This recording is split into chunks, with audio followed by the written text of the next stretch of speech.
لباجار کوبانه به بونه دست بکرنا سالانویا خوندنه مامۆستeyên dibistanan kampanyek ji bo paqijkirina dibistanan dan dest pêkirin. Barmanca pêşwaziya sala nû ya xwendinê mamosta û xwendekarên Kobanê kampanyek ji bo paqijkirina dibistanan dest pêkirine.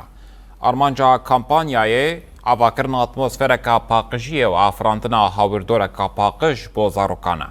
Li gorî hat zanîn دبستان که هاتنا پاکش کردن دبستان شهید سیدو یا شهید دجله فرات شهید پیمان و شهید هوگر و شهید سرحد. نام محمد درویشه اتحاد معلمین کوبانی و حمله ما پاکجی دبستان دست پیکر جبو زارو که ما دبستان خواهی پاکش کردی دست پی بکن و ام بنابی تب دمه گشکی چند یکتی هنه گیت گریدوی تب دمه هم هاتن دبستان شهید هوگر پاک بکن جبو شاگردی ما یکمیل وارن دبستان خواهی شون پاکش کردی بین و فیری پاکجی جی ببر بایا آرمانجا آد که بی آگرینگ از وانی و چه سازی می کوبانی چون مؤسساتی می کوبانی هنه گشکی چون دبستان پاکج بکن هر سازی ها گریدای دبستانه که وقتی دی تب دم و یکتی با ای هوگره سازی می آسایش ای بلده یعنی چه سازی هنه هر کسی دبستان عیار کرد به اولی گریدای یکتی گریدای ماموستی و دبستانه را به هر اولی کار بن و کار بکن یعنی گشتی با حمله جمع دبین گل کوبانی پیراده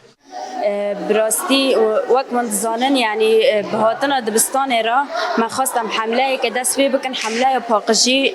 دبستان پاکش بکن ام وقت جواک دموکراتیک و ماموستایان وس به ساعت نهادا ام درباسی دبستان بو ما دست به پاکشی کر جبو کو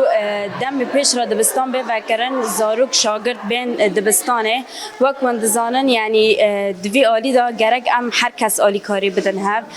چه موظف تبه چه مستعد به حالی پاکشی دا اف تش جماعت خواستن یعنی دست پی که بریا کو امش بلده بخوازن ام گرک هر کس خود دست پی بکن جالی پاکشی دا یعنی اف دبستان سر خونه شهیدان آوا بویه جبو ویجی گرک ام دست بدن هف هر کس به هف را ببن آلیکار جبو پاکشی دبستانه و جبو پاکشی هر درج ما بخواستن